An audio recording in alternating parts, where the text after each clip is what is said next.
Good evening, everyone.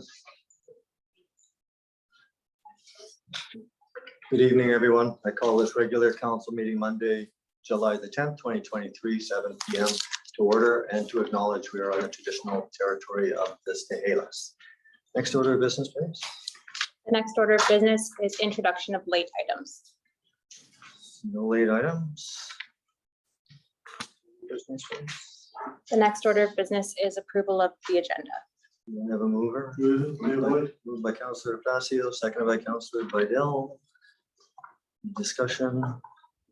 Call the question. All in favor? Any opposed? Motion passes unanimously. Next order of business, please. The next order of business is adoption of council minutes. And the first item is that the committee of the whole meeting minutes of June 12th, 2023 be adopted. The mover. So moved. Moved by Councillor Bidell, seconded by Councillor Jackson. Discussion or errors or omissions? None. Ready to call the question. All in favor? Motion passes unanimously. Next item, please. The next item is that the regular council meeting minutes of June 19th, 2023 be adopted. Mover. Moved by Councillor Bidell, seconded by Councillor Jackson. Errors or omissions? Seeing none, call the question. All in favor? Motion passes unanimously. Next order of business, please. The next order of business is business arising from the minutes. Any business arising from the minutes? Yeah, I have two items I'd like to bring up here. And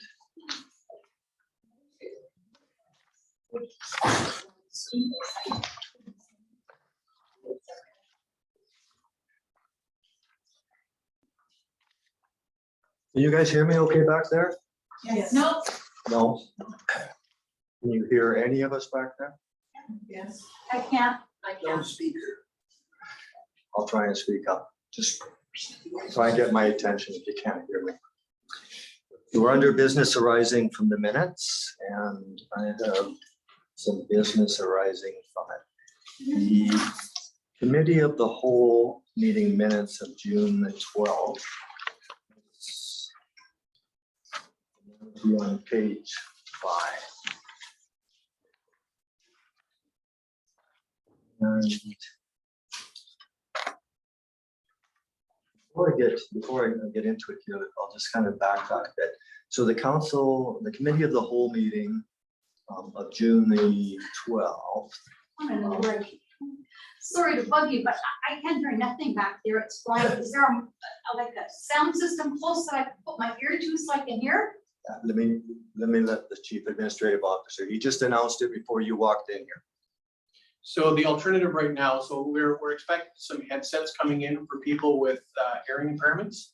They didn't come in, unfortunately. So as an alternative, I'd recommend that you log into your phone and enter through our Zoom. Don't have So that's one. the only alternative, sorry. And other than that, we'll have to keep our voices raised. Maybe I might recommend that you sit in the front row.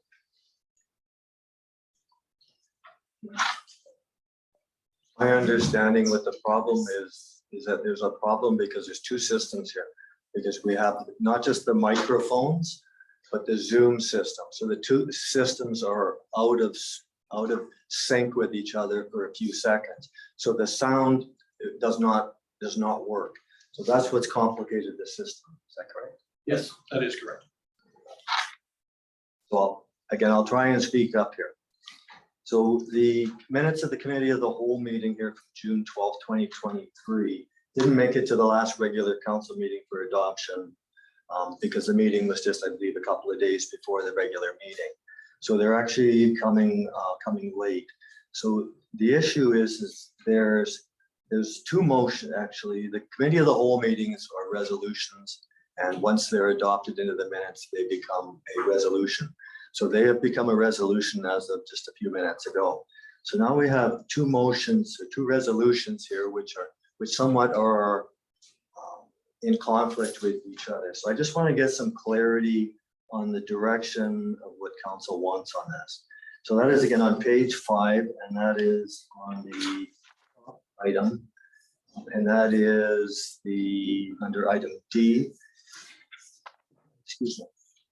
And it was moved by Councillor Jackson, and that the recommendation, which is now a resolution, was that council investigate sending a delegation to the appropriate minister and present a specific plan for the proposed evacuation route to them.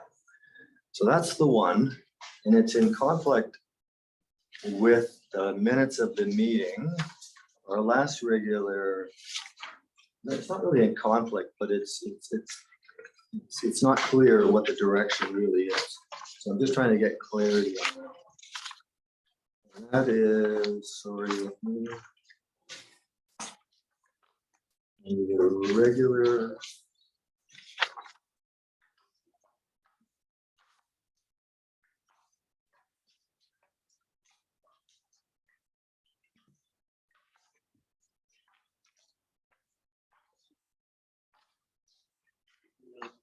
Page 10.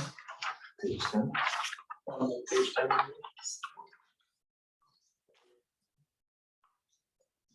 Sorry, wrong one. Page 10. Is it to do with 12?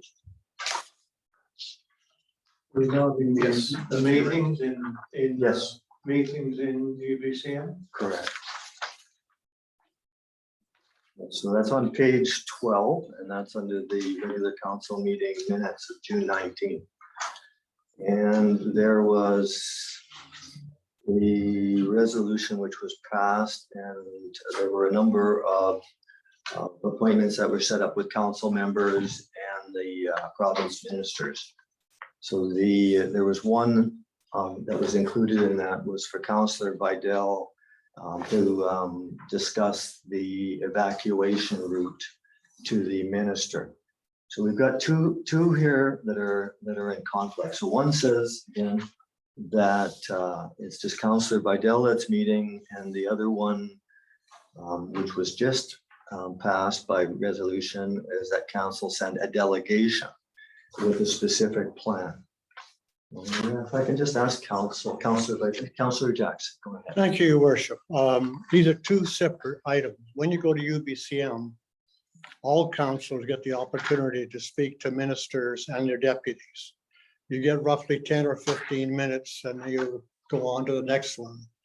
My thought is that in the past, specific members of council have gone to Victoria to meet with specific ministers to deal with one topic, well laid out, and this would be the evacuation route. The best way to do it. Now for the 19 years I've lived in Harrison, they've been pushing this down the road. And as you know, at one time it would have cost $200,000 for the bridge. Now we're probably looking at $1 million. So our visits to Victoria were always very successful. They like to see us, they appreciated us to go there. And not only that, we went back on our own and thanked them for what they did for us. And they told us, this is the first time anybody's ever returned. So that's why I suggested the two separate ones. So it is a separate meeting altogether. Separate meeting altogether. Get their attention. Thank you for clearing. Yes, Councillor Vidal. Thank you, Mayor Wood. Yes, I agree with Councillor Jackson. These are two separate opportunities for council to advocate. As Councillor Jackson indicated, we really get a very short time at UBCM to advocate and push for the evacuation route.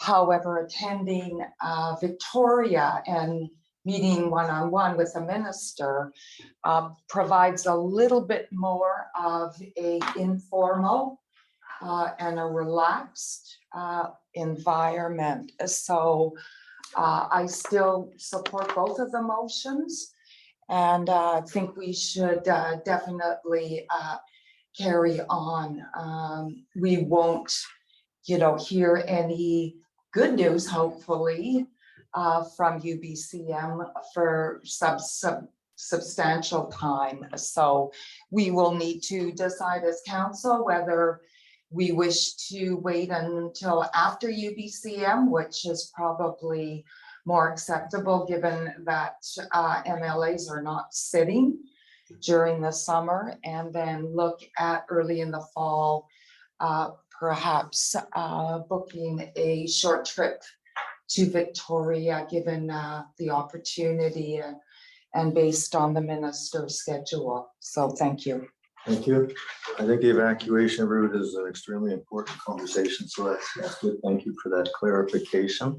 And I would just ask if I could ask back to Councillor Jackson. So in it here, you're asking that we want to bring a case, a specific plan.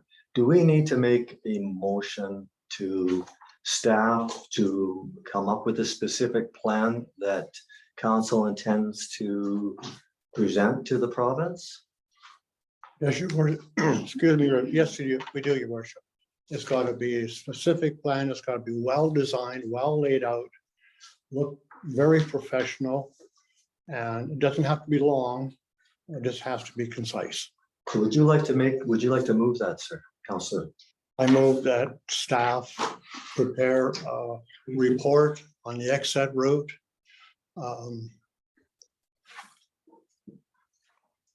And a little bit, and I would suggest to start off with some history, the length of time, and the need now to get this done. We see it every day around the communities. This is happening. It's important. Thank you. Seconder for that? Second, I would. Seconded by Councillor Facio. Further discussion, Councillor Brunel? Thank you, Mayor. What are you considering that kind of background and briefing note for both appointments, whether it's at UBCM or for the one-on-one with the minister? Is that your intention? That would actually that would be a good Oh, idea. Staff yeah, have got the separate. time to get it done or ready for that time period. To our Chief Administrative Officer, is that time period? We're in discussion with other agencies to try and get as much information as possible. We don't have it right now, but I'll be able to give you a better, we'll do our best to try and prepare it for the UBCM. And if we don't have it for UBCM, we'll at least have it for the meeting with the minister. Thank you.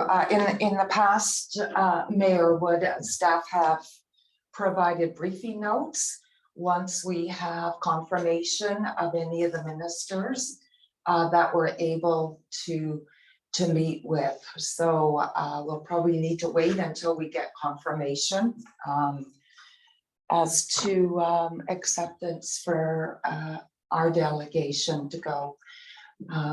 So perhaps I would like to make a friendly amendment to that motion, that we also include briefing notes for any ministry or minister that we are able to secure a time slot with. Councillor Jackson, you're, Yes, I'm all right with that, yeah. Councillor Facio, you're good with that? Yes, sir, Mayor, can I just make a comment? Yes. Go ahead, Councillor Facio. Yeah, thank you. Just as in regards to the evacuation route alone, I'm assuming when the CEO mentioned he's dealing with other resources, that obviously one of the main resources is the District of Kent and their staff, the fire chief and the provincial coordinator, who have a lot of background on this. Thank you. Thank you. Any further discussion on that? So the motion again is for staff to be authorized to produce a specific plan for the proposed evacuation route and to assist staff in their, Councillor Vidal, help me on the word. Briefing notes. Briefing notes Yes. for their meetings with the ministers. Any further discussion on that? Ready to call the question? All in favor? Opposed? Motion passes unanimously. The next item here.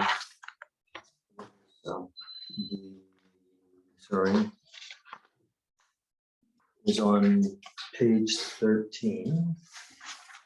That is, where again, I'll try and speak louder. page 13 of the regular council meeting. And item F, under the report of the planning consultant dated June the 19th, 2023, regarding the Board of Variance versus the Advisory Planning Commission. So that information was only received for receipt. Is it the wish of council to follow any of the recommendations? Actually, sorry, there were no recommendations. It was only for receipt. And the reason I'm concerned on that is that the Board of Variance, under the information that was provided, is something which is under the community charter. So council, so we have to have an advisory planning commission. So would we like to present a motion to create an advisory planning commission? So the motion would be is to direct staff to create an advisory Board of Variance and to come back with the updated bylaw for the Board of Variance. May I speak to that, Mayor Wood? The thought is that under the charter is required, is that we were going to wait until there was a requirement to establish the Board of Variance under application. So on an as needed basis, and to date, we haven't received any small amendments or requests. So we thought we would hold off on that. Have a second on the creation of the advisory, of the Board of Variance Commission. So seconded by Councillor Jackson. And further discussion. Councillor Jackson. You were a bit confused here because I was on the understanding at the last meeting that we had gone ahead and actually approved. I know you can't approve it, but approve on the positive side that we would have a Board of Variance and an APC.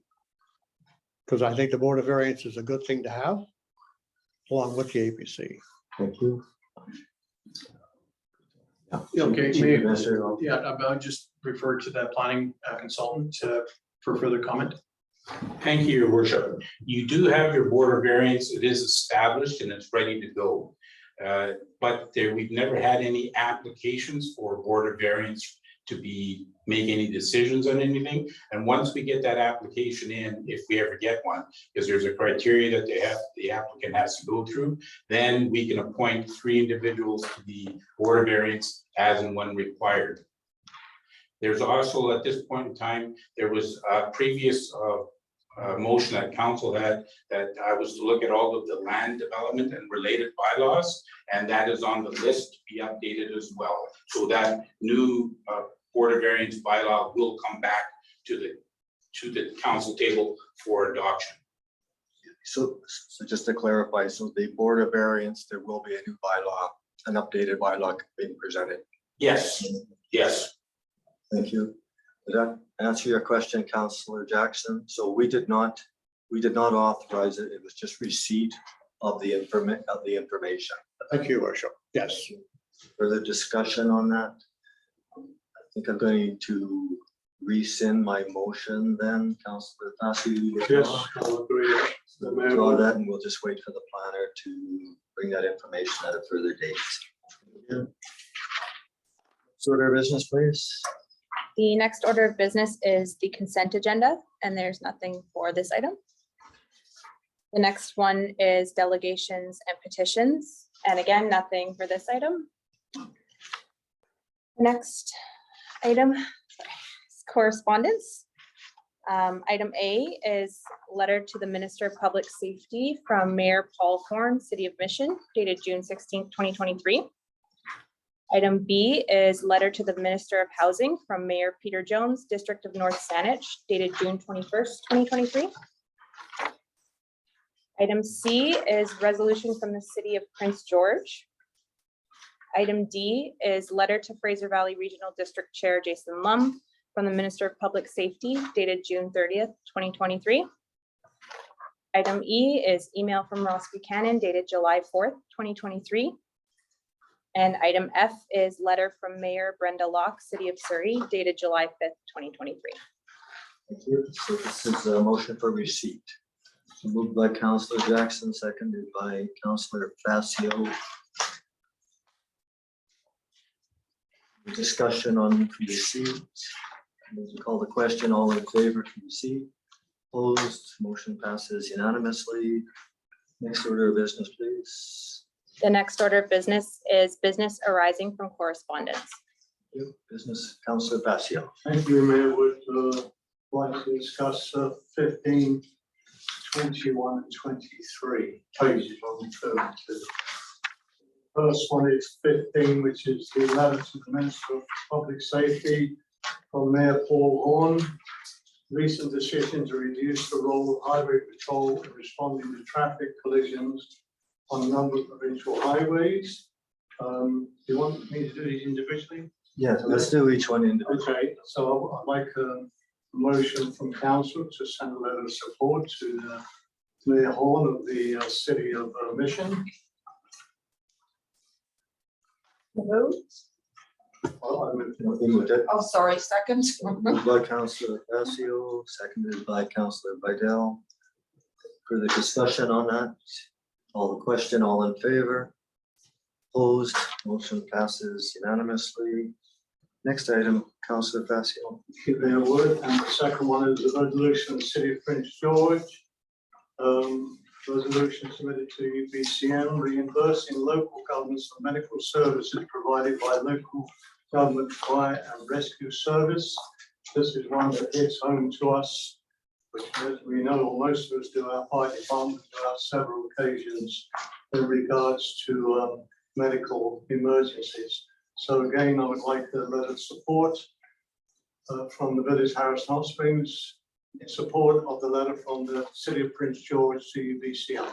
So that is on page, sorry, Councillor. 21.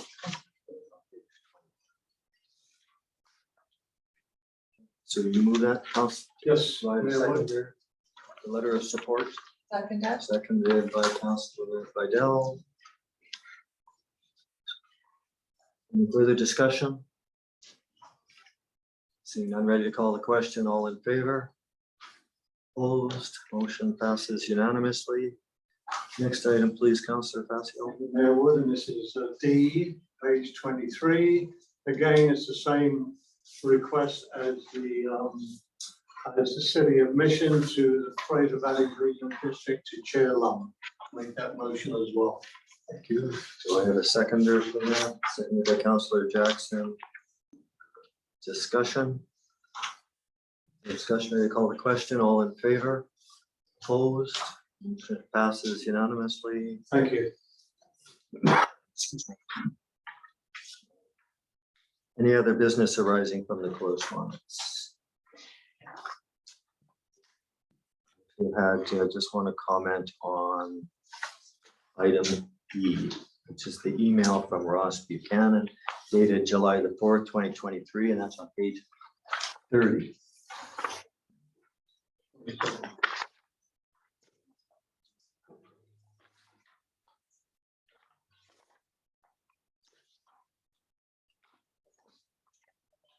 This here is was not really a letter, but it was an email to mayor and council, and it's regarding a freedom of information request that was done.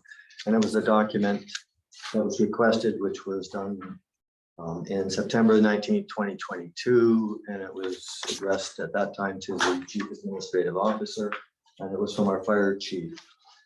And we talk about the evacuation route, talk about everything we see on the news right now is about fires. Fires is a big concern, and it's a big concern for, I'm sure, all of council here. So this report is this letter from the fire chief is a really interesting letter. It's got some really important parts on it, and I just think that it just deserves the time to read some of it out. So I was just going to start on it's on the third paragraph here. So it's important to note that the Harrison Fire Department has paid on-call firefighters trained and equipped in structural firefighting.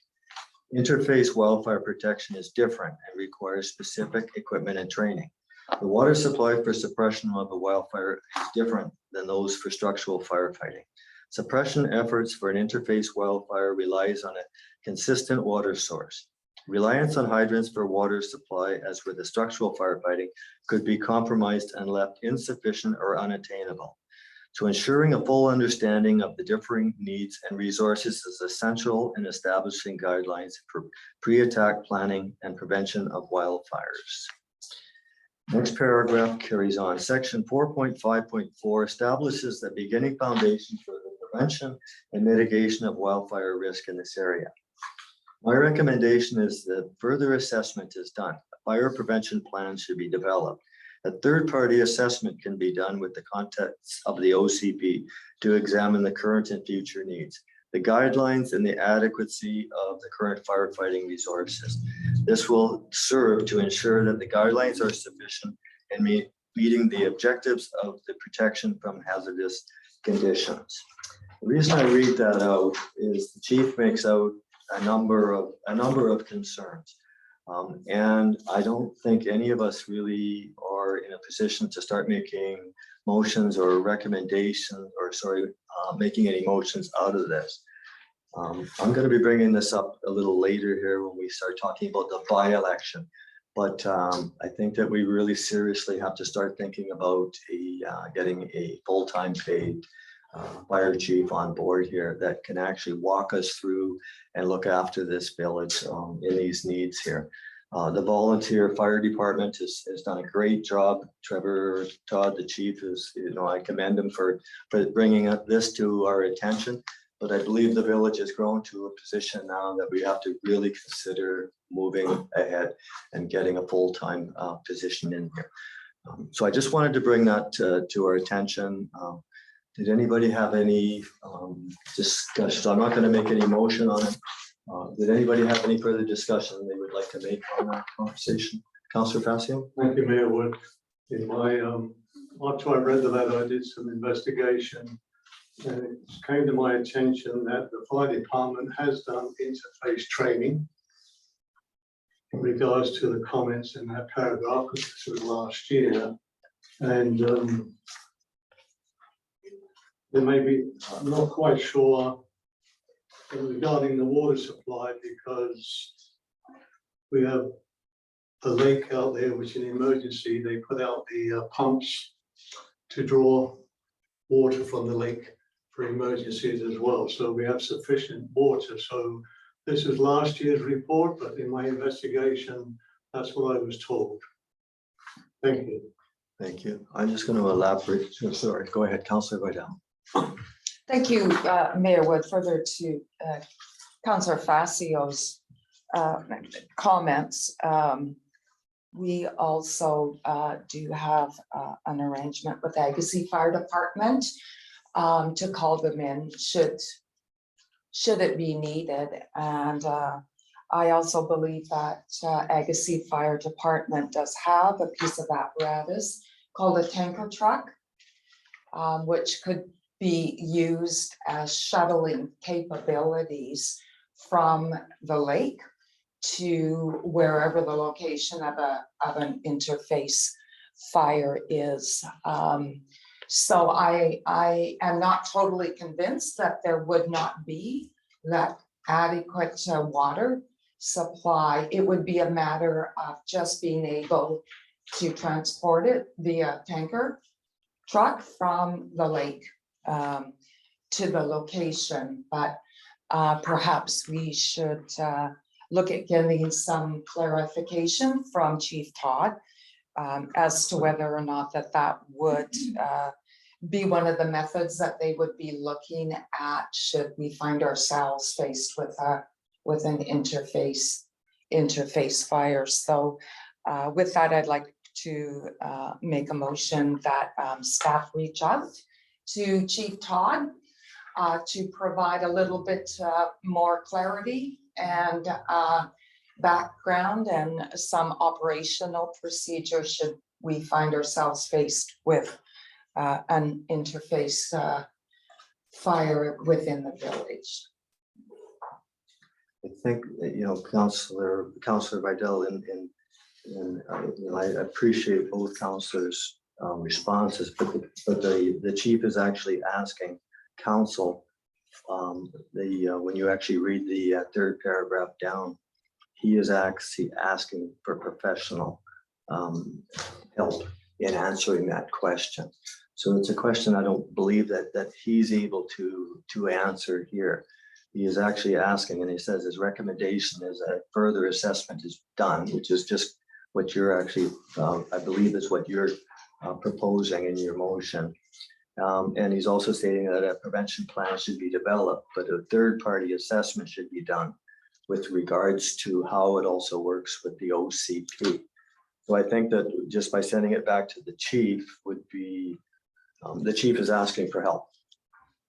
So would you like to reconsider that motion or amend that motion, Council? I think that just for clarity, seeking some correspondence from the fire chief would at least give us a basis to start with perhaps further assessment, or if need to be, looking at a consultant to come in and assist us. So can I suggest then just a small and friendly amendment to that as per his letter dated September the 19th, 2022? To your motion. So he's responding to your motion. I just want to make sure it's clear to the chief, fire chief, what it is that you're really looking for in here. It's what you're referring to is everything that's in his letter. Is that correct? Well, no. What I'm looking for is just some clarity from Chief Todd as to what the operational procedure is right now, should we be faced with an interface fire, as a basis to look at where the gaps are. That we may need to look at further assessment on that. It's a question to staff. Are you good with the motion, or would you like to, do you need clarity on that? I know it's ambiguous. I think, do you want me to read out what I have? Yes, could you please read it out? Sure, yeah. That staff reach out to Chief Todd regarding background and procedure on current operations for if we were to face an interface fire, to determine the gaps for possible future assessment. Okay, thank you, Amanda. So that's moved by Councillor Vidal, seconded by Councillor Facio. Further discussion on that? Just have a few things that I'd like to add to that too. And it's interesting when you go back to the 2015 Water Master Plan. It's amazing. I mean, I know we have a big lake here, and we have tanker trucks that can come. When you look at the amount of water that's consumed, especially on an interface fire, but if you actually look at, again, under our 2014 water storage requirements, almost half of that water, our water storage tank is sitting there waiting for a fire. According to the engineers on their calculations, there's 2 hours worth of flow. So for an interface fire, we have the system couldn't handle it. It's not just a matter of getting it from the lake, it's getting it to the source of the fire, which could be at the other end of the village. So even if it was trucked, the amount that we would need, this isn't an easy answer, and I don't believe it's something that we should even be discussing in too much detail. And again, that's why I really stress the importance of getting professional people to be able to answer these questions. But I would note just one last comment there again on our water demand requirements there. And this is again from the engineer's report, and it's item, it's called issue number 2, and it's system deficiencies. And it's got a list here of 2014 system deficiencies, and the first one is fire flows. So, and it has to do with pipe velocity. Pipe velocities, the pipe velocities can be so excessive that it can cause damage to the infrastructure. These are things that the fire chief, he wouldn't be able to address these things or answer these things. These requirements, I think, to really get into it, and it requires some good professional assistance. We also have, there's a number, it's actually quite interesting at that time, and I know we've added a lot of residents to the potable water system here, but almost half the people or half the businesses here don't even use the village water supply system. So there's a lot of people that have their own wells, independent wells, or even the main hotel, the resort actually has its own water supply system, totally independent of the village. So it's interesting in that sense, but what it's created, and as we've gone through development over the years, we just have some piecemeal additions or new homes that are built, but yet the fire hydrants are not adequately spaced for what's actually required to meet the requirements for the report here. So there's a number of hydrants that need to be looked at.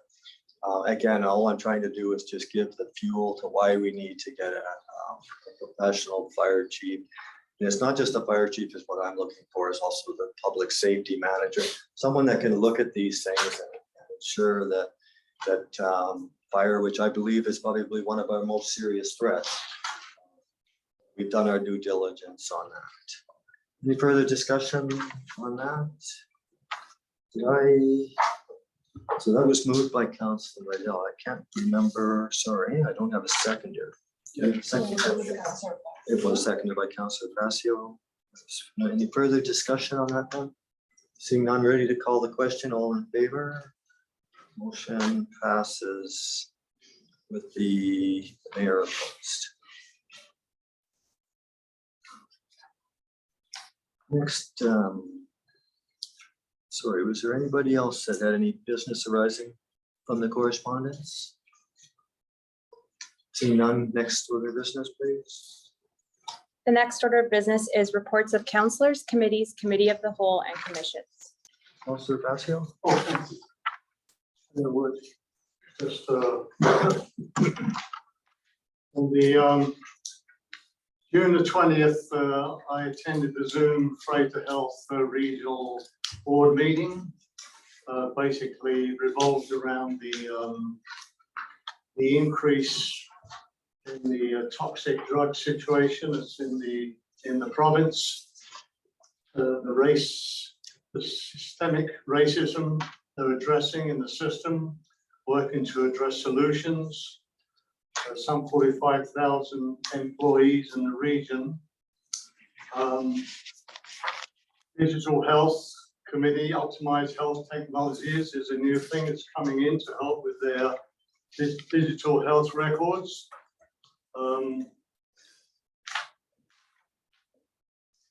Staff shortages, of course, is a concern, as you probably saw in the news the weekend of Victoria regarding the nursing, and of course there's doctors' concerns as well, but according to the rigorous reviews that Fraser Health has had, they're meeting their standards by 97%. Again, toxic drug supply emergencies, over 100,000 opioid problems. That's 33,150 in the Fraser Health region, and 10,000 unfortunate people passed away 2016. The contamination of illicit drug supply, it's just increasing. Suicides have increased, and the deaths, of course, it's a terrible thing out there that's happening to this toxic drug supply. The 70% are men between 30 and 59 on those lists, and in our First Nations, 5 to 3 times even more. Some are reluctant to seek support because of the stigma. Another program that's being coordinated by School District 78, that's our school district, from Hope to Harrison, It's public health programs, for child programs from K4, for anti-depression curriculum. And then, so that's moving ahead. April of this year, 323 drug checks performed. Outreach teams are volunteering of first aiders. The Shem First Nations now have a mobile van in regards to any overdosing. They can be there pretty quick. At home is the greatest risk for overdosing, so they're trying to come forward now with this lifeguard app alarm, so they can hopefully get the call sooner than later. And there's also homelessness action teams called Heart Teams, they're called, and also South Asian Supports 218 started a program of awareness and support services. So that's some basic outlines of that meeting with Fraser Health. At the councillors attended a meeting with the District of Kent in June of 2022 in Agassiz. And I just wanted to personally thank Tourism Harrison and all the volunteers, our fire department and the resort hotel and spa for all their donations and the hard work they put into another fantastic Canada Day. And I want to give a special mention to my colleague, second to my right, Councillor Jackson, who coordinated the parade and got it moving. But thank you to everybody for an outstanding Canada Day. Even without the fireworks, it ended up with a great evening of music at the plaza. Thank you very much, Mayor Wood. Thank you. Councillor Vidal. Thank you, Mayor Wood. I also attended the in-camera meeting held with District of Kent Council on June 22nd.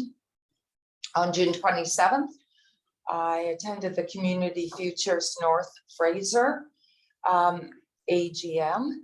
And for those that aren't familiar with Community Futures North Fraser, what they do are a nonprofit organization based out of Mission and serve certainly Harrison. And what they're remarkable with is for small businesses who are looking at starting up, that they will give assistance with business plans and also assistance with some business loans if need be. They also graciously make donations, and they have made donations to numerous of our events out here, including Sasquatch Days, and I believe Canada Day. Don't quote me on that one.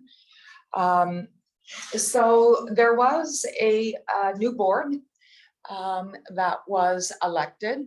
I don't sit on the board. I sit as council liaison only.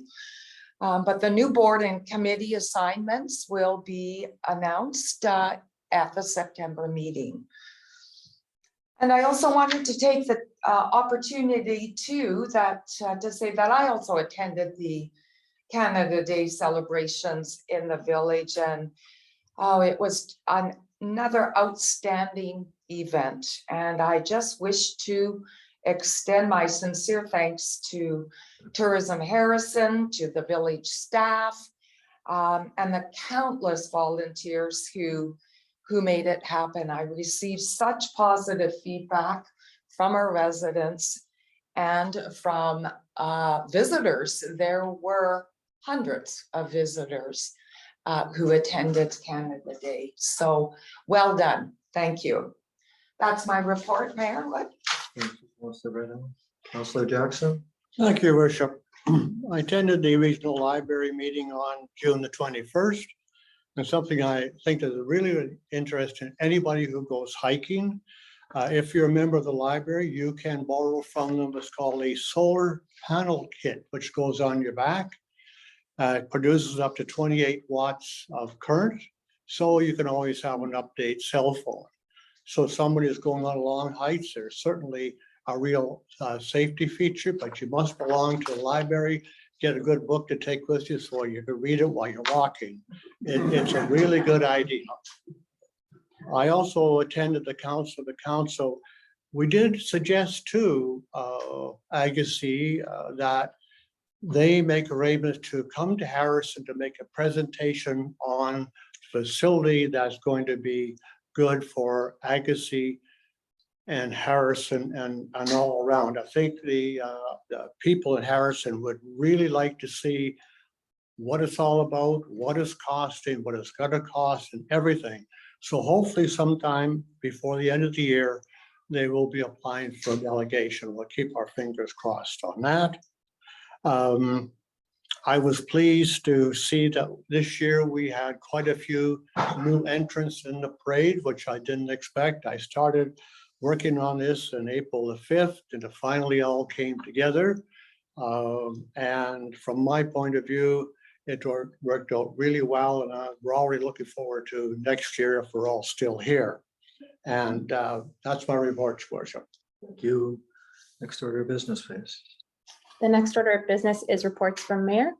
Thank you. Just want to just announce, there's a few things that just to announce here in the as council, thank you, sir. Welcome, please. Yeah, let me turn it up. As council and administration go into strategic planning sessions at the end of the month. Prior to that, we've invited the public to participate in the online survey. We believe that if you can't get online access, I'm sure that the village would entertain paper copies or any other type of correspondence on it. But the intent is to try to get the public involved in any strategic planning, any large, not necessarily large, but some interest of what individuals may want to see here. Maybe in regards to recreation centers, it may be in regards to better roads, maybe in regards to protecting our environment. There's a whole number of ideas but it's up. We really want to hear what the public has to say, and these will be coming to council sometime in the end of August, and then council will be going into a meeting and to be discussing the strategic plan over the next few days. So I look forward to hearing from the public on that. The official community plan, we have a public hearing which has been approved, and the date or time is going to be determined here later in this meeting here. So again, I just encourage anybody to come to the public hearing on the official community plan. Notice will be given, I'm sure, in a lot of different papers, in the paper, sorry, and online, I'm sure. And but just be aware that it is coming up, and tentatively here, I think we've got it set for, and it's not an official date yet, but I'm blind It's to it August here. 9th. August 9th. Thank you. So again, an opportunity for the public to come and have an opportunity to raise their concerns. The next item, I just wanted to the Tourism Harrison River Valley. The executive director has informed me that by the end of the year, he is going to officially retire. And he has appointed a new executive director for tourism. So I welcome him and good luck in his retirement. And the last item I just wanted to mention, and I thought maybe we'd be a little bit further ahead on that right now, but we're not. But I just wanted to announce that there were a number of committees that were created and through resolutions of council 8-9 months ago, and they've just been sitting on the back burner. But those will be coming out into the public size. So people that are interested, environmental committee, there will be communities in bloom with Alan Jackson looking after that one. There is going to be the reestablishment of the age-friendly program there will be an accessibility committee. And the last one, did I say the environmental one? I did say that one. Did I miss one? Got them all?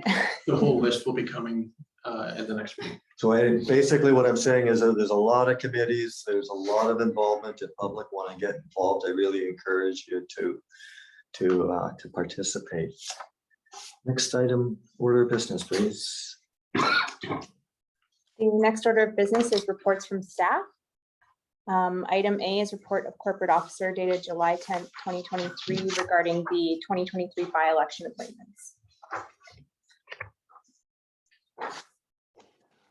Do we need to read that out? Yeah. Yeah. Let's go ahead. Sure. Due to a vacancy on council, council needs to appoint a chief election officer and deputy chief election officers.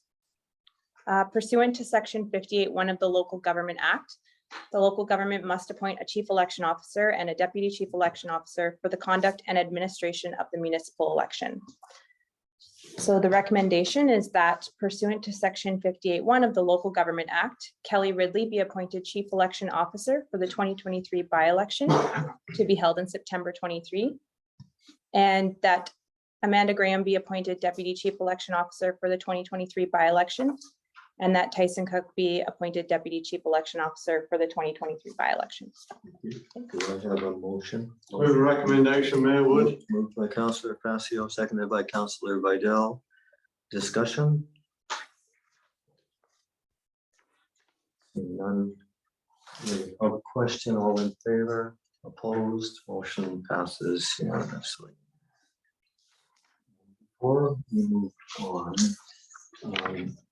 now that we've got the chief, I just want to talk just a second here. So now that the chief election officer, and congratulations, has been appointed.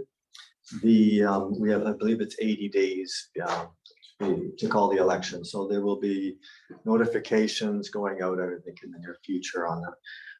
I just wanted to, I think it's an appropriate time, and I was talking about this fire chief, public safety manager earlier on in this meeting.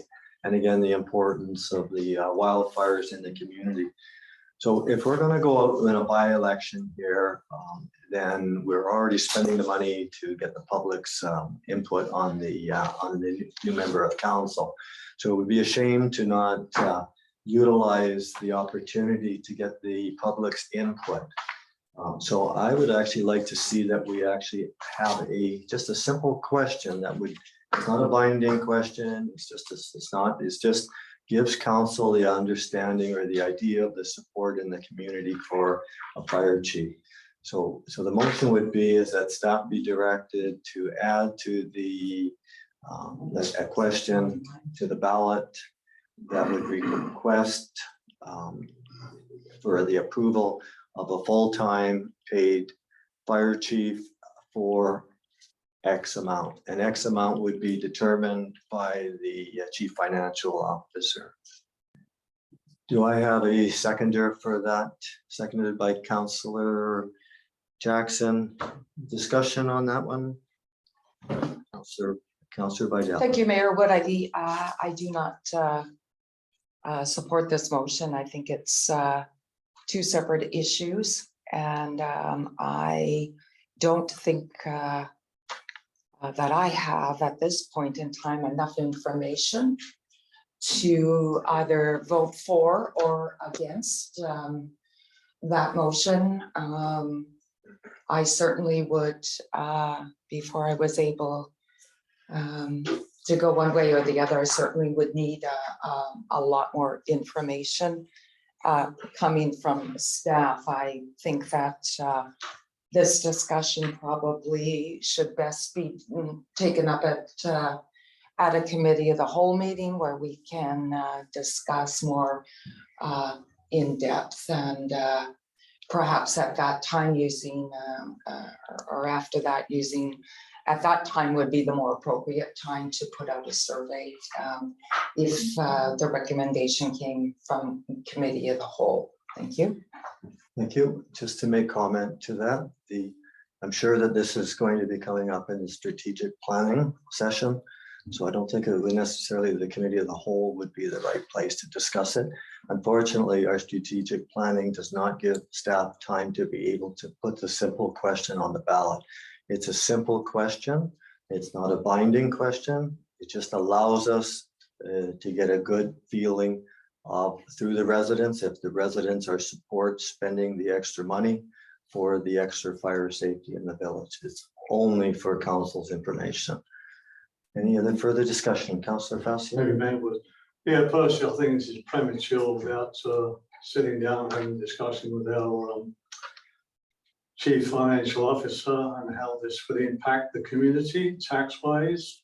And even if it was discussed at a strategic planning meeting, as you mentioned earlier on, there are other ways of communicating with the public if we had to, by way of a survey, whatever the case may be, without getting involved into the election portion of it. So basically, I think it should, if that's the time we're going to discuss this situation, I think that will give us, will give our chief financial officer some time to review and see what an impact this would make on the community as a whole, because it would be a big impact financially. So I will not be voting in favor.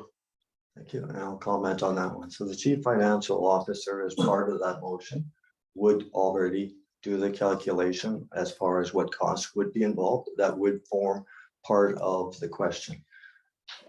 Councillor Jackson. Thank you, Worship. I'm not totally opposed to your idea. The problem that I see is how do you word it so the public will understand what you're driving at? It's quite easy for us around this table to maybe take it in real quick. But the question's got to be specific, because you don't want people to say, yes, they're in favor or they're against it without adequate information. That is my concern. The idea, the more information we get back from the public, the better we all are. But it's that would, first of all, what I'd like to see is that part of the equation shown to what you're going to say. And then if that fits the bill, then yes, I'd go ahead with it. Thank you. Thank you, Councillor. Further discussion on that? Unfortunately, by the time our next council meeting, it's another month away. There may be a day or two leverage to be able to do what you're actually suggesting, Councillor.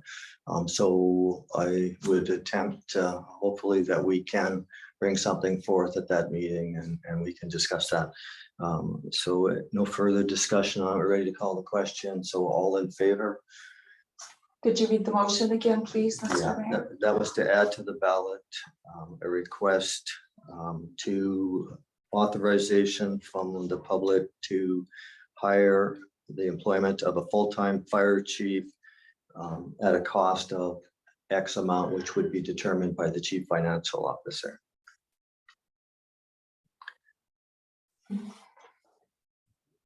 Again, call the question. All in favor? Councillor Jackson and the mayor. So opposed, Councillor Vidal and Councillor Fassio opposed. Motion fails. Next item of business, please. The next report is report of corporate officer dated July 10th, 2023 regarding the 2023 Terry Fox run permit. Mayor Wood, I'll be recusing myself from this agenda item as I sit on the planning committee for this event.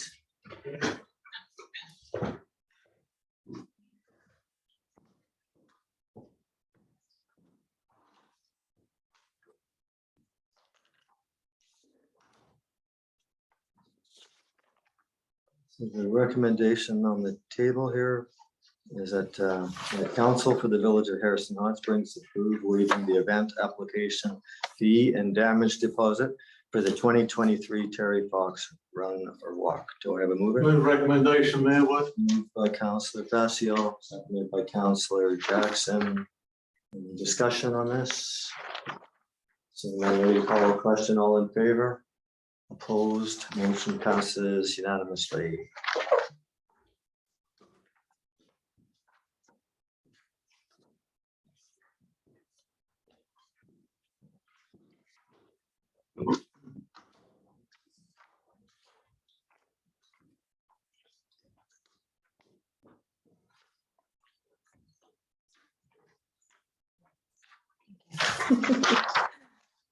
The next item is report of community services coordinator dated July 10th, 2023 regarding 2023 grants to groups.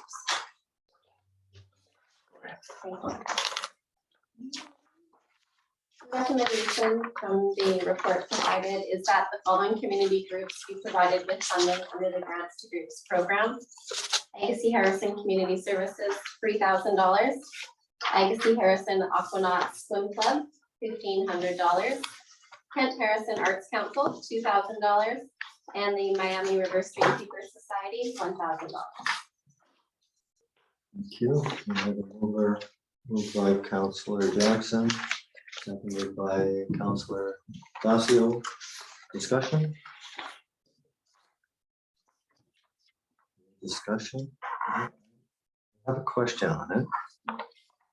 And this is somewhat new to me.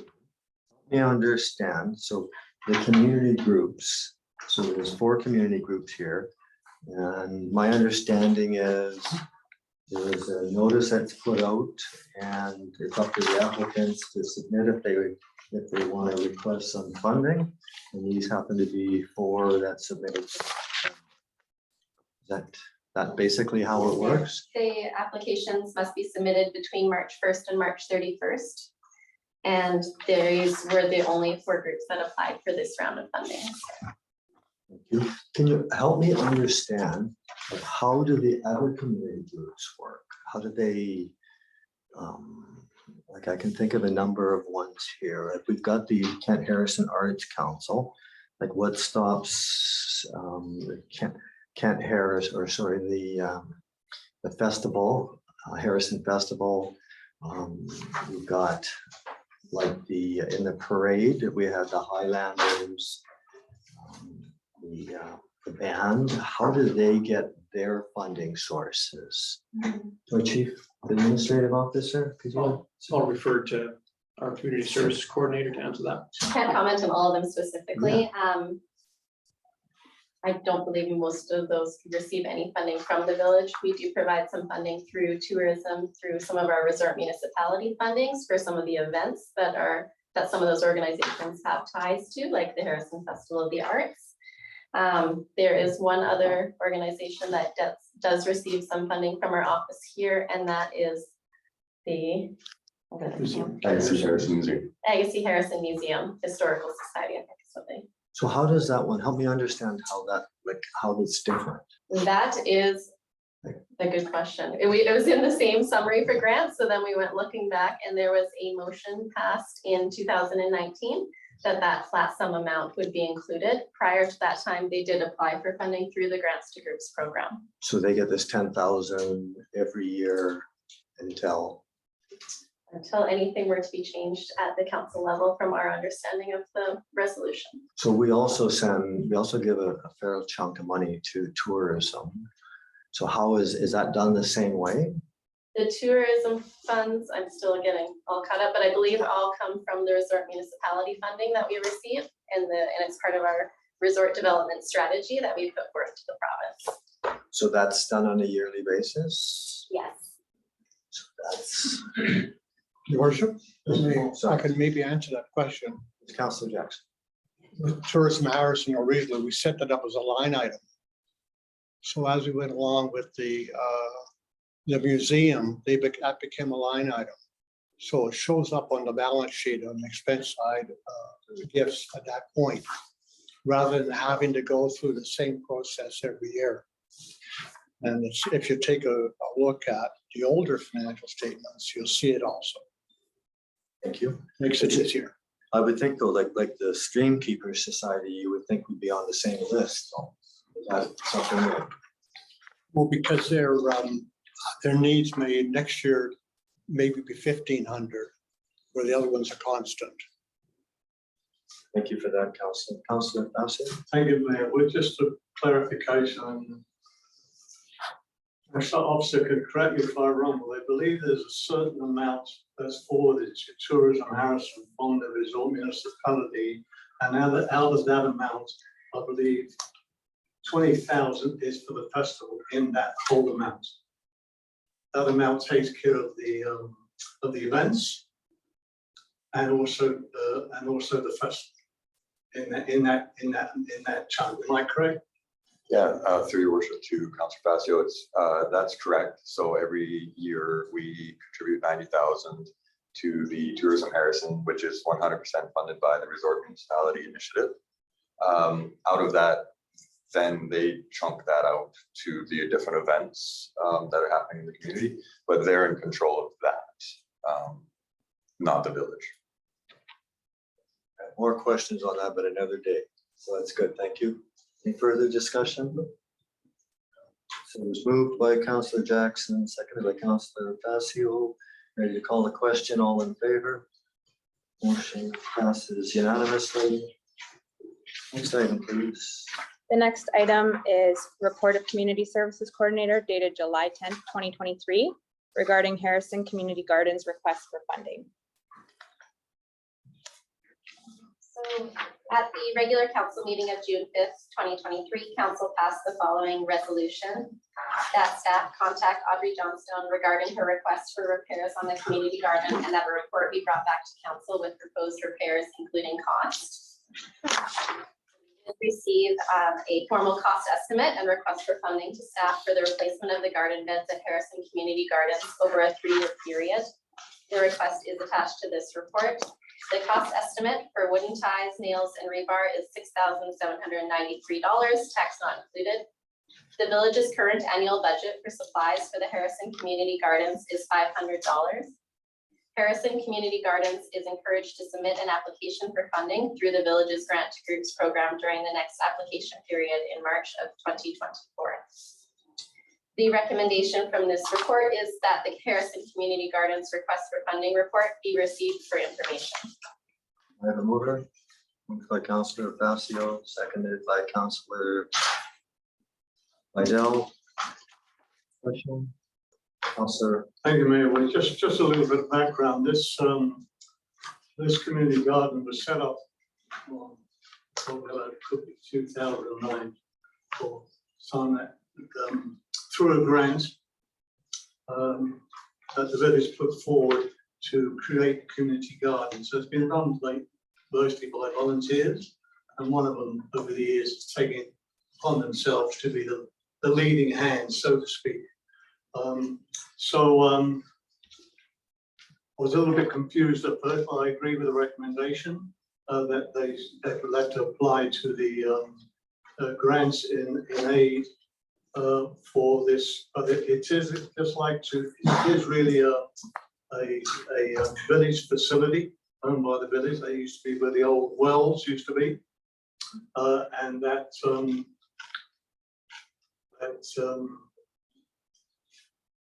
it's just trying to find the words really that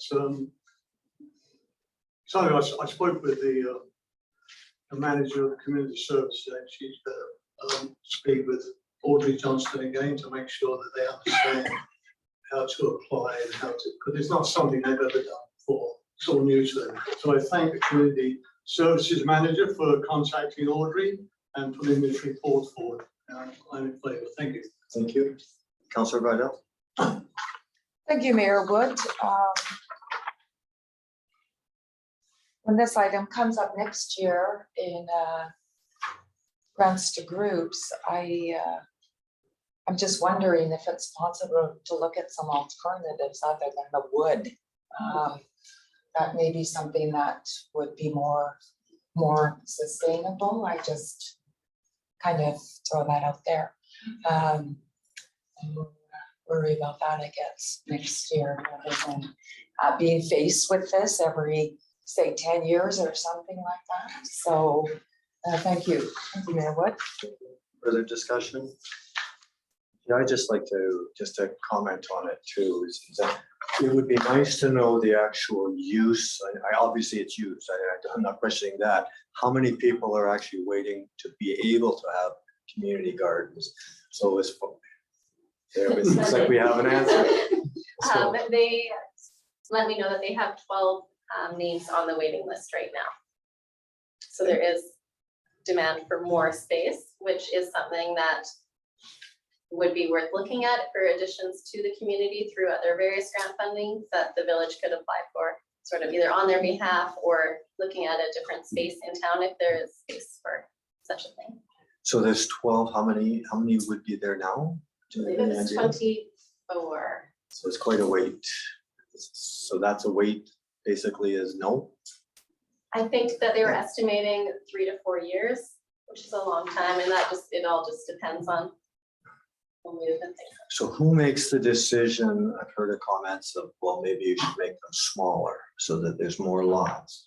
And I mean, is there like their own committee that's there that works this out, or?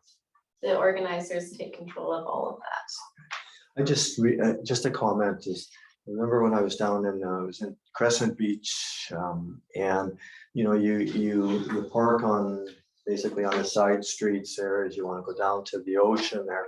And there's actually quite a few community gardens that people have actually allowed just on their front boulevards.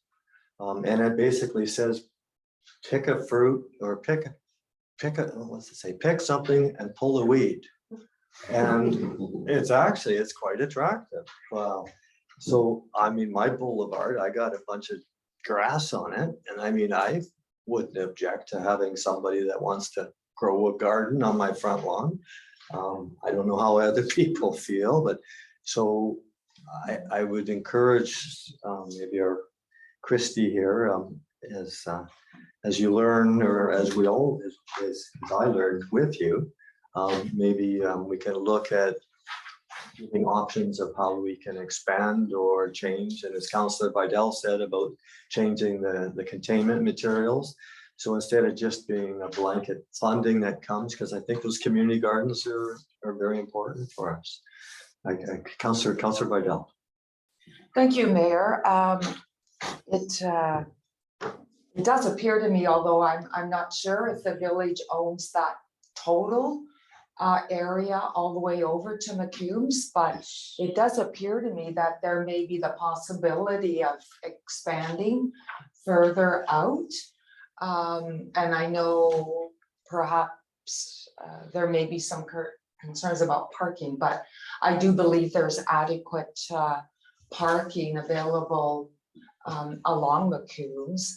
And I also would like to request when we get to this, that we also consider if we're going to expand the plots being accessible for mobility challenged people. Okay, thank you. Thank you. I would hate to see such great ideas fall through the cracks. Do we need a motion of council to direct staff to liaise with? No. I think we're, Chief Administrator. thank you. I think we have enough from this discussion to look and take a little bit firmer view, I think, on what we can do around, in and around the existing location of the community garden. Thank you. Some of the hand, Councillor Passio. Thank you, Mayor Woods. I think our community manager's already got some ideas on the mobility part of it, but I did mention that, I mentioned this some time ago, there's a lot of places now that as we get on in age, some of us, that bending down is tough. So if reconsidering the rotting wood and replacing, I think they could be smaller, higher. Well, I'll just use a number, 8 feet by 4 feet, whatever the case, and higher, that people don't have to bend down to do, and they don't, I mean,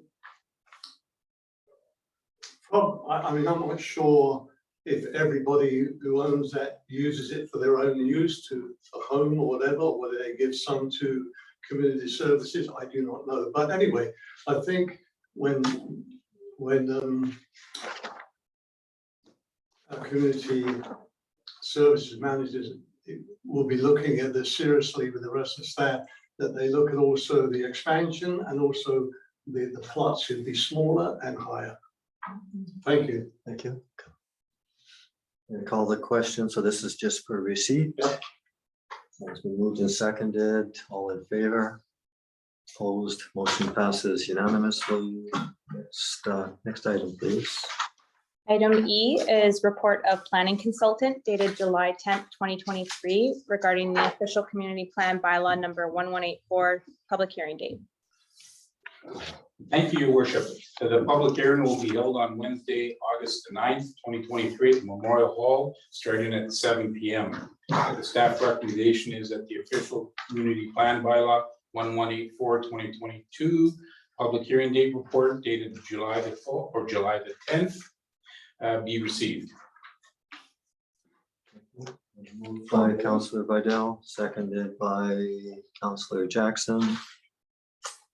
Discussion, just for receipt. Well, the question, all in favor for receipt? Opposed? Motion passes unanimously. I would actually like to, that was just for receipt. Sorry. Second here. So the recommendation here was for August the 9th. So we go to a by-election and the new council member would probably come on sometime, maybe staff can help me on this, the end of September, early October. So this person would be basically coming on board and we'd probably be, maybe our planner can help me too, at final reading. So this person would have no input or no knowledge of actually what the public's input was. Is that correct? To our planner? Yeah, thank you, your worship. Yes, they would have information that would be written information because they weren't delegated at that particular point in time. So they can get all that additional information either from myself or from your chief administrative officer. Thank But you. no, they wouldn't be at, unless they're there in as a resident. Thank you. So I'm just gonna move here that the public hearing be held at the first week after the new council member has been sworn into office. Do I have a seconder on that? No seconder, motion fails. Next order of business, please. Did I sorry, did I actually put a vote out for that? For receipt? Yes, Yes. yes. Thank you. The next order of business is bylaws, and there's nothing under this item.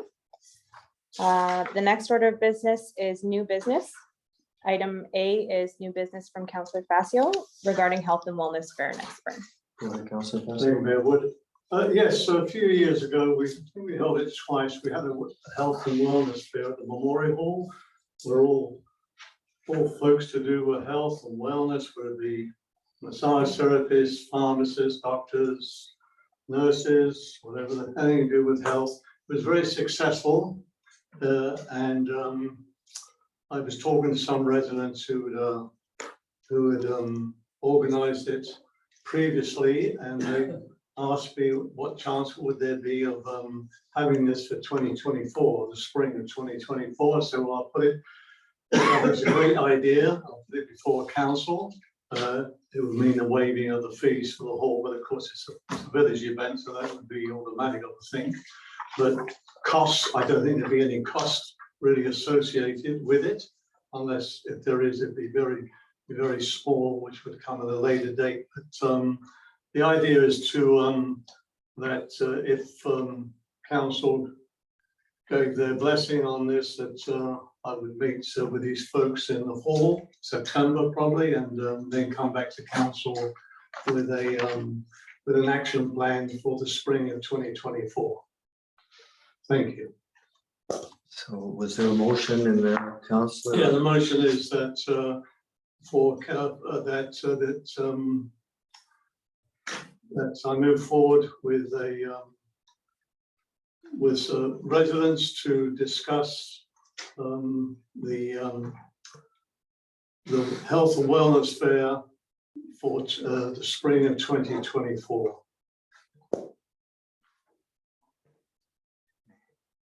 Do I have a seconder on that? Seconded by Councillor Jackson.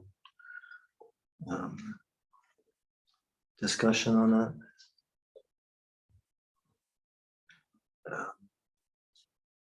I would, to me, something like this, I would like to see it referred to staff. I think staff really need to be involved with this, just to make sure whatever else needs to be done with there. I believe that events like this should be coming through our community services coordinator, whether the community it's important that the staff are able, have the ability to do what their responsibilities are. So I'm gonna actually ask for a friendly amendment here that we refer this back to staff. That's going to be, if this passed, that was going to be my next action plan, was to sit down with staff to discuss this. So let's just refer this back to staff then, okay? Do you agree on that friendly amendment? You had a different motion. Yeah. So the motion now is to refer And this back, staff to come back. is to refer this to staff. Okay, that's fine. With that done, and that was seconded by, by Councillor Jackson. Are you okay with that amendment then, sir? Yeah, sure. Yeah. So any further discussion on referring to staff? And you call the question, all in favor?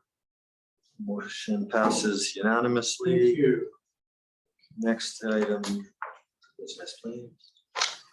The next item of business is questions from the public pertaining to agenda items only. Any members of the public?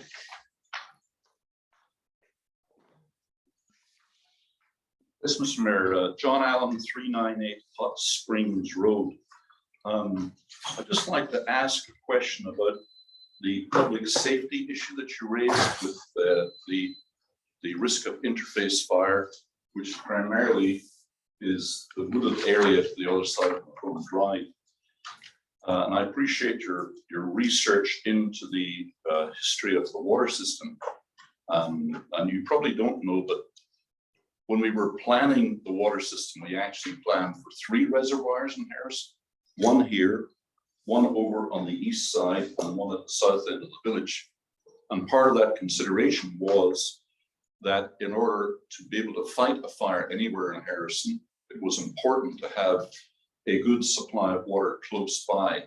The line loss between here and say the south end of Macomb Drive is terrible, and your pressure drops dramatically and you can't fight fires with low pressure. Unfortunately, that plan has been lost over the years, and I think there's still a concern.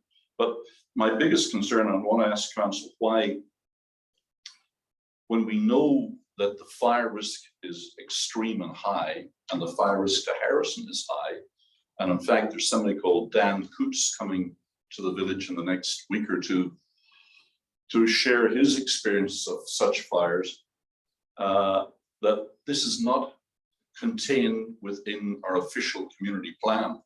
It should be a priority for the village to make adequate plans to deal with the extreme risk that we're facing from an interface fire exploding and spreading throughout the village.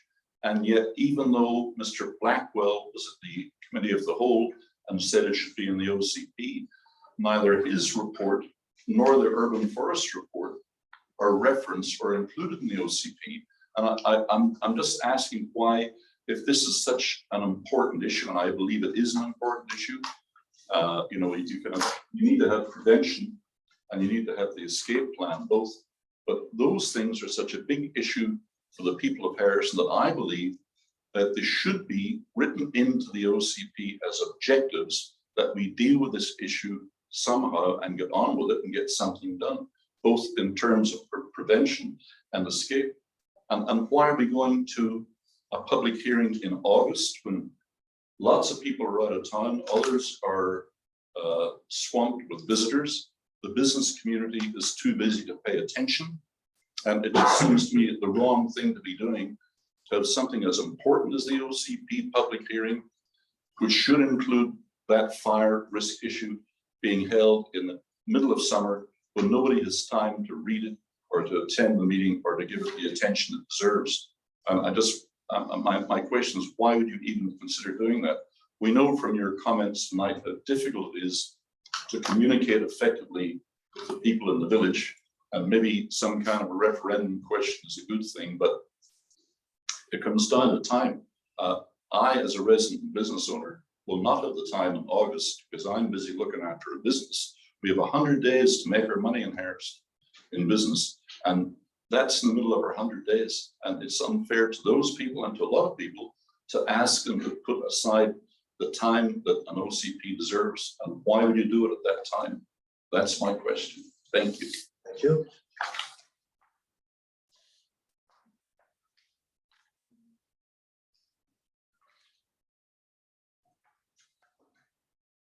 My question is for tourism.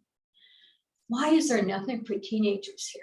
Not everybody has small children. There is nothing here for mid-teens or teenagers. Like, no one seems to care that parents have them. So I have a lot of friends that have teens. They won't even come here because there's nothing for their teens to do. When is tourism, or even a counselor, is going to suggest something? Because we've been asking for it at the last meeting. The residents have mentioned it many times. What are you going to do for the teens here? Just asking a question, maybe somebody can even answer it. That's part, I would hope to be, it's a great question, and that should be part of our strategic planning. So I would encourage you, if you could online, just go online to that strategic planning. And if you have any other comments on that too, put as many on there as you wish. And I'll try and make sure that we discuss all these comments in our plan. Thank you though.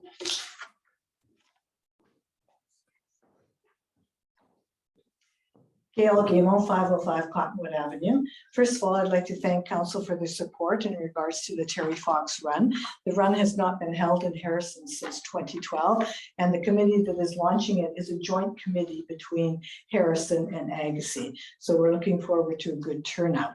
My second question is in relation to the reports from the councillors and the mayor. The councillors indicated that they attended a meeting with the District of Kent for discussion around the pool. Mayor Wood, you didn't say you attended, so did you attend that meeting? It was the council had reported that they attended a closed meeting with the Yes. District of Kent. How you would know what the subject is? Because they sent an invitation to council, and it was discussed at the council meeting where council voted to attend it. And it was in regards to the pool in the minutes. That was supposed to have been an open meeting of council. It was not an open meeting of council. That meeting never happened. Okay, I sit on the District of Kent fundraising committee for the pool. And I know that their intent was to engage Harrison in that regards, to bring up what information they could in regards to the pool. So you're saying that did not happen? We did not have the open public meeting that was agreed upon by council. Some council members did say in their reports that Yes. they attended a Correct. closed meeting, but they cannot and did not disclose the subjects. But you are aware it was discussed at the council meeting that you were going to go to discuss the pool, the invitation. So that was public knowledge. That was an open meeting. That open meeting did not go through. I see. All right. Thank you for the information. Thank you. Thank you, Mr. Mayor. John Allen, 398 Hot Springs Road. I'm very supportive of the community gardens, and in fact, I've offered to provide them with new soil for the new beds if they get them. But again, I think that the community garden should be considered as a planning issue. It should be part of our parks and trails master plan. Our current OCP says the village should adopt a Parks and Trails master plan before spending any more money on park facilities. And we've never actually done that. We still don't have a Parks and Trails master plan. And that particular objective has been dropped from the new OCP. It's not even in there, and it needs to be, because if you talk about community gardens, that is a recreational activity, it's an environmental activity, and it should be happening in more than just one little corner in Harrison. It should be happening perhaps somewhere in Spring Park, it should be happening in South Harrison, and the need for those community gardens will grow the more condominiums get built where people don't have any personal garden space of their own and need to go there. And that should be part of the Parks and Trails master plan that we do not have, and we should have before we move ahead with our OCP. I think it's a very grave deficiency to talk about planning for a community like Harrison, which is based upon tourism and a lot of retired people with leisure time who need places to recreate and relax and get outdoors. And I think it's very foolish to move ahead with an OCP without addressing that as an important aspect of the community. Again, it needs to be there, and the community gardens should be planned as part of our parks infrastructure. Thank you. Thank you. To our planner, would you like to respond just to the community garden part? The OCP. Sure. Thank you, Your Worship. Those types of issues are better addressed in your strategic plan. That's a thing that I keep harping on. There's a difference between an official community plan, which is just a policy document, versus a strategic plan, which is an action document. And the official community plan, everybody likes to put everything and anything into it, but as the resident has just pointed out, there was a requirement that there be a Parks and Trails master plan done. It was never done. And it's in the current official community plan.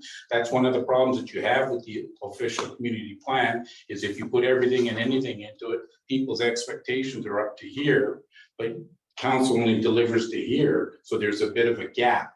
So this is why I'm suggesting that if you've got to look at your action plan activities, you put them into the strategic plan component of it and go from there. And the community gardens is, in my humble opinion, an action plan as to how council wants to look and address these things. There is a trend now that they're using unused boulevards in certain communities for vegetable gardens, trees, all that sort of stuff.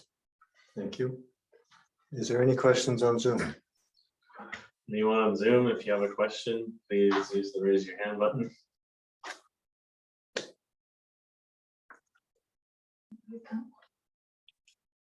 It doesn't look like there's any questions, Your Worship. Thank you. Motion to adjourn. Adjournment moved by Councillor Jackson, second by Councillor Passio.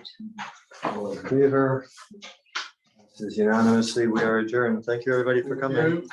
Thank you. We're very fine. Yeah.